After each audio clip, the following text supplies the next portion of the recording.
Kita baca Mazmur 91, tapi ini kan ada 16 ayat ya. Saya mau baca beberapa ayat saja, tapi nanti ada 1-2 ayat yang akan kita renungkan.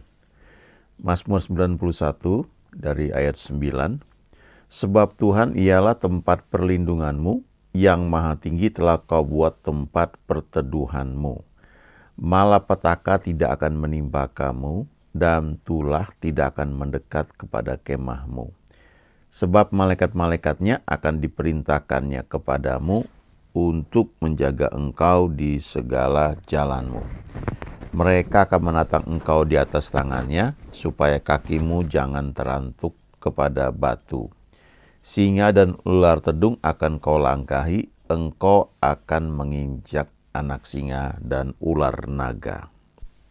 Ini mazmur yang luar biasa, dan di beberapa gereja biasanya suka dibacakan ya, untuk kita tidak hanya baca, tapi kita merenungkannya ya, kita mengucapkannya, mendeklarasikannya.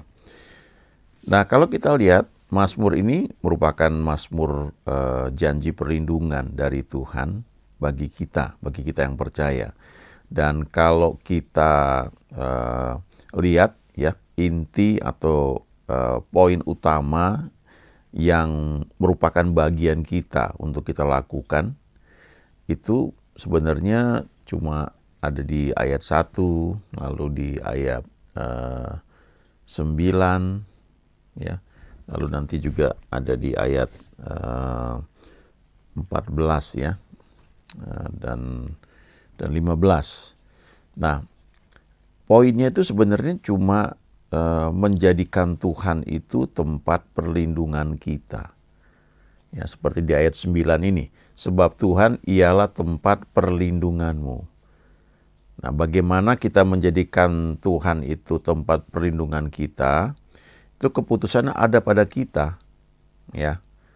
Lalu tidak hanya tempat perlindungan, tapi dikatakan yang maha tinggi telah kau buat tempat perteduhanmu ya. Jadi kalau kita misalnya ya ke Jakarta ya, di Jalan Tamrin, Jalan Sudirman, itu kan gedungnya tinggi-tinggi sekali. Nah, kalau pada siang hari ya, atau menjelang sore ya, sekitar mungkin jam 3, jam 4 itu ketika arah sinar matahari itu sudah dari arah barat ya, maka kalau kita ada di samping gedung-gedung yang tinggi, kita akan merasakan keteduhan karena ada bayangan dari gedung yang tinggi itu ya, yang melingkupi kita. Lalu karena gedungnya tinggi, jadi angin yang sedang menerpa ke arah gedung itu akan terhalang, dan dia akan berputar, dia akan turun. Jadi kalau kita berteduh ya, kita berdiri di samping gedung yang tinggi di Jakarta itu ya, kita akan merasakan keteduhan. Jadi bukan ayat 9 ini mengatakan kita tidak hanya menjadikan Tuhan itu tempat perlindungan kita. Waktu kita ada masalah ya, kita cari perlindungan, pertolongan dari Tuhan. Waktu ada serangan ya, kita berlindung pada Tuhan. Tapi juga kita menjadikan Tuhan itu tempat kita berteduh. Teduh itu tempat kita istirahat, kita merasakan nyaman, disegarkan. Kan biasanya kan orang-orang kalau cari Tuhan tuh ketika sudah nggak ada pertolongan lagi, baru cari Tuhan ya, dan Tuhan tetap menolong ya, karena memang Dia adalah Tuhan yang baik. Tetapi kita perlu belajar ketika dalam sukacita, dalam kelimpahan, dalam keadaan tenang-tenang saja, kita juga belajar menjadikan Tuhan itu tempat kita rest, tempat kita teduh ya. Ada dulu hamba Tuhan namanya Wordsman nih, ya, dia tulis banyak sekali buku yang sangat memberkati, dan kadang-kadang tulisan-tulisan dia itu dijadikan buku-buku kecil yang tipis ya, topik-topik tertentu ya. Misalnya dia pernah bahas tentang cara berpakaian, kemudian tentang minta maaf dan ganti rugi ya. lalu tentang doa, ya doa juga banyak sekali bahas. Tapi salah satu lagi yang dia bahas itu adalah soal rekreasi, ya menarik sekali. Saya waktu baca itu ya sangat diberkati. Cuma memang kita harus baca itu dengan tuntunan Tuhan ya. Kalau enggak nanti kita akan ketemu dengan aturan, nggak boleh ini, nggak boleh itu. Ya. Sebenarnya Watchman itu tidak mengajarkan yang mana boleh, yang mana enggak ya, bukan seperti itu. Tapi aplikasinya ketika kita itu semakin kenal Tuhan, dia tunjukkan gitu bahwa nanti kita dengan sendirinya ya kita menjauhi hal-hal yang memang tidak perlu kita lakukan ya. Nah, salah satunya dia bahas mengenai rekreasi. Ya, dia bilang ketika kita semakin bertumbuh, maka tempat kita rest ya atau kita merasakan disegarkan itu adalah persekutuan dengan Tuhan. Ya, bukannya nggak boleh jalan-jalan, ya boleh jalan-jalan, ya menikmati semuanya. Tetapi yang kita lihat dengan mata kita itu sesuatu yang dari luar, ya, yang kita berharap bisa menyegarkan, membuat kita merasakan teduh. Tapi sebenarnya kita yang sudah terima Tuhan Yesus kan ada Tuhan dalam hati kita. Disitulah tempat perteduhan kita, mengizinkan Tuhan itu menguasai hidup kita, sehingga dimanapun kita berada, kita tetap bisa merasa teduh. Ya. Nah, kalau kita sudah makin mengerti prinsip ini dan mau hidup di dalamnya, karena itu juga pilihan, ya, dan itu setiap hari terjadi ya, pilihan-pilihan di mana kita mau berteduh atau tidak pada Tuhan, itu pilihannya ada pada kita. Kalau nanti kita sudah terbiasa begitu, maka waktu kita rekreasi, waktu kita jalan-jalan, kita akan menikmati sukacita yang double ya. Tidak hanya dari luar gitu ya, tapi ada satu luapan sukacita dari dalam yang keluar. Dan kita bisa bilang, Tuhan, aduh enak sekali ya, bagus ya, terima kasih ya, kok buat ini aku boleh nikmati ya. Sekian tahun yang lalu waktu saya mulai pindah ke tempat tinggal ya, di mana saya tinggal itu, kalau setiap saya pulang dari kantor ya, saya drive mobil, itu masuk pada saat itu masuk kompleks tuh, di bagian depan tuh kiri kanan tuh hijau semua ya, tanah yang belum dibuat jadi rumah ya, belum dijual oleh pengembangnya. Jadi itu seperti hutan gitu, dan terus masuk ke dalam ya.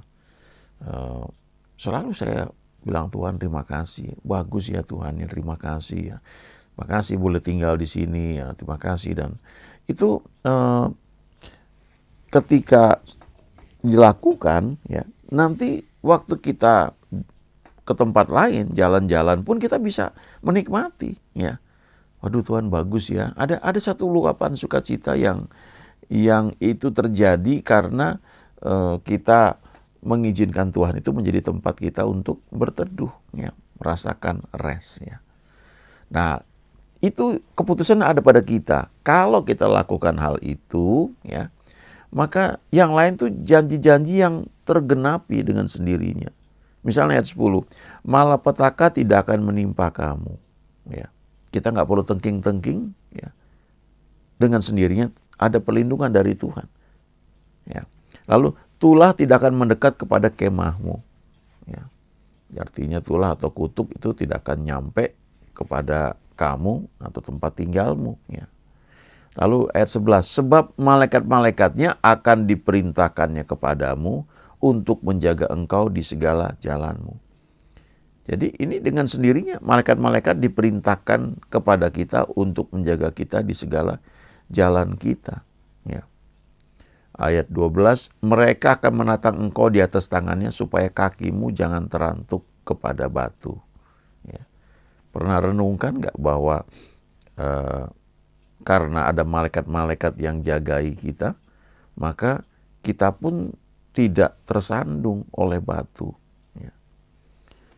Kadang-kadang ketika saya jalan ya, terus kemudian kepleset ya, dan hampir jatuh, tapi terus bisa berhenti gitu. Jadi kayak orang nginjak kulit pisang licin, tapi tidak sampai jatuh ya, cuma kepleset sedikit terus berhenti gitu. Seringkali saya mengakui itu ya, dan spontan keluar kata-kata, Tuhan terima kasih, malaikat-malaikatmu jagai aku sehingga aku tidak terpleset dan jatuh ya. Itu kesadaran bahwa memang ada malaikat-malaikat Tuhan yang jagai kita di sekeliling kita.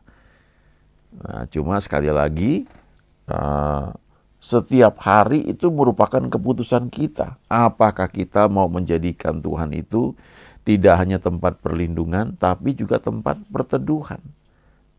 Tempat kita disegarkan, ya, dipulihkan.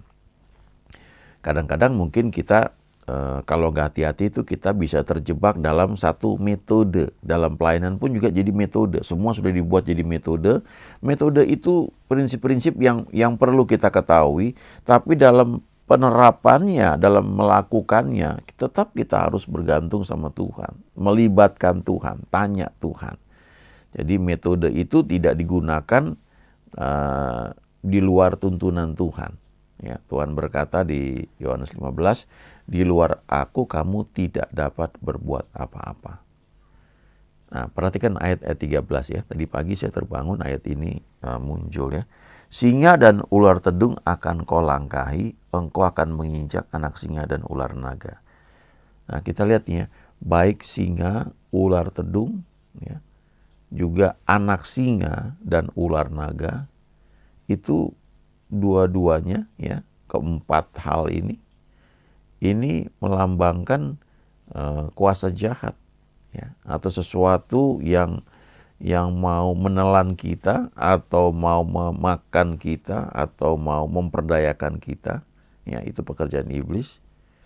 Tapi coba kita lihat ya, singa itu kan raja hutan ya. Ya, dia mengaum, di Surah Petrus dikatakan singa ini mengaum mencari orang yang dapat ditelannya ya. Lalu ular tedung itu kan ular berbisa. Ini juga melambangkan kuasa jahat ya. Nah, Alkitab mengatakan di sini singa dan ular tedung akan kau langkahi. Jadi artinya itu ada di bawah kaki kita ya, di bawah langkah kaki kita. Padahal secara logika kalau ada singa kita langkahi itu kan riskan, apalagi ular tedung. Ada nggak yang berani? Ada ular tedung di situ, ular berbisa, terus kita langkahi. Ya, kadang-kadang ada orang-orang yang ada cicak aja atau kecoa ya, mau langkahi aja nggak berani gitu, atau jijik. Ya. Ini dikatakan singa dan ular tedung akan kau langkahi. Lalu engkau akan menginjak anak singa. Ya, kalau tadi singa yang dilangkahi, ini anak singa diinjak ya, diinjak. Kayak kita nginjak nginjak kecoa gitu. Dihancurin begitu ya. Dan ular naga. Nah, tadi kan ular tedung, ular berbisa ya. Itu waktu kita langkahi kan riskan sebenarnya ya. Kalau dia patuk bagaimana gitu. Tapi ini ayat ini mengajarkan bahwa singa dan ular tedung akan kau langkahi. Artinya sesuatu yang secara logika tuh mungkin kita bukan hanya tidak mampu ya, kita tidak akan berani ya lakukan hal ini. Tapi ketika kita menjadikan Tuhan itu tempat perlindungan kita dan tempat perteduhan kita, maka salah satu aplikasinya, manifestasinya adalah kita bisa bedakan yang mana perlu kita langkahi, yang mana perlu kita injak. Ya. Di ayat 13 ini singa dan ular tedung akan kita langkahi. Artinya kita biarkan, kita abaikan saja, ya, lewatin aja, nggak perlu diperangi, ya, nggak perlu ditengking istilahnya, lewatin aja. Tapi dikatakan juga bahwa engkau akan menginjak anak singa dan ular naga. Ular naga kan ular yang lebih besar ini. Ini diinjak, dihancurkan gitu. Nah, kalau kita belajar dalam doa, kadang-kadang kan kita berbahasa roh misalnya ya. Saya suka berbahasa roh lama ya, kadang-kadang sejam ya, bisa beberapa jam. Nah, itu dalam tuntunan Tuhan juga ya. Ada bahasa roh kalau kita pelajari. Nah, kalau orang yang tidak berbahasa roh ya, nggak tahu, hanya mengamati dari luar, tentu nggak akan bisa menjelaskan lebih detail. bahwa ada beberapa jenis ya bahasa roh itu. Ada yang untuk ditafsirkan, ada yang untuk kita berkata-kata kepada Tuhan, lalu ada lagi dikatakan bahasa-bahasa lain ya yang ada di dunia ini. Lalu ada juga disebut bahasa malaikat, ya itu ada pembahasan-pembahasan yang kalau orang yang sudah mengalami dan hidup di situ akan tahu. Sama seperti orang di pedalaman nggak pernah lihat mobil. Ya. Dia cuma tahu mobil rodanya 4. Dia nggak pernah lihat ada mobil yang rodanya 8, kayak bus misalnya, truk, trailer. Dia nggak tahu bahwa mobil itu jenisnya macam-macam. Ya. Dia taunya mobil gitu. Tapi ada jenis-jenis mobil. Dan fungsinya berbeda-beda. Mobil sedan jelas beda dengan mobil pick up misalnya, ya buat angkut barang. Sama-sama mobil, bus juga mobil, truk juga mobil, trailer juga mobil.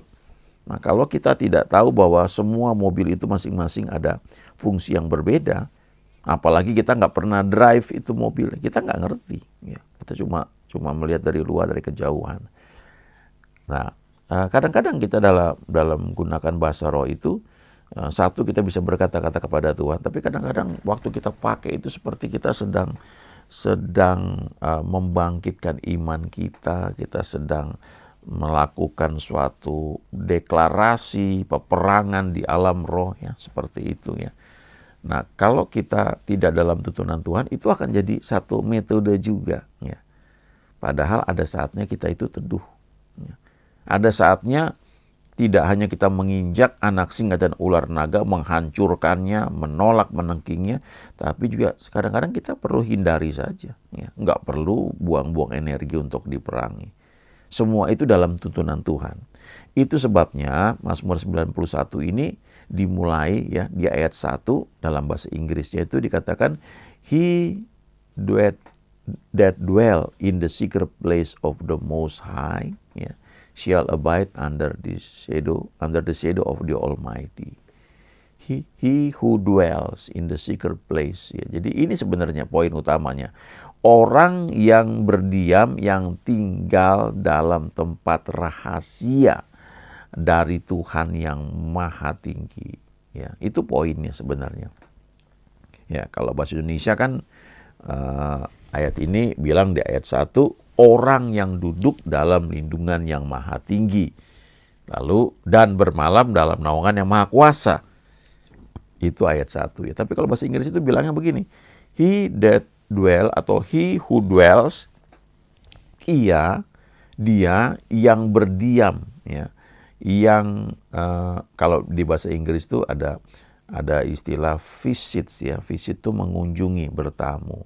Kalau dwell itu tinggal. Alamat kamu di mana? Rumah kamu di mana? Oh, saya tinggal di sini. Itu alamat rumah. Kalau kamu ke Tokyo, kamu tinggal di mana? Oh, saya nginep di hotel apa gitu ya, misalnya di Jepang, di Tokyo. Oh, I stay in that hotel. Saya tinggal di hotel itu. Tapi itu stay, cuma tinggal beberapa hari selama saya visit di sana. Saya cuma bertamu, mengunjungi. Tapi kalau dwell itu tempat tinggal, alamat rumah, alamat KTP di mana kita tinggal, itu dwell ya. Jadi dikatakan di sini orang yang duduk dalam lindungan yang maha tinggi itu ya, dalam bahasa Inggrisnya he who dwells, orang yang alamatnya yang berdiam di tempat rahasia.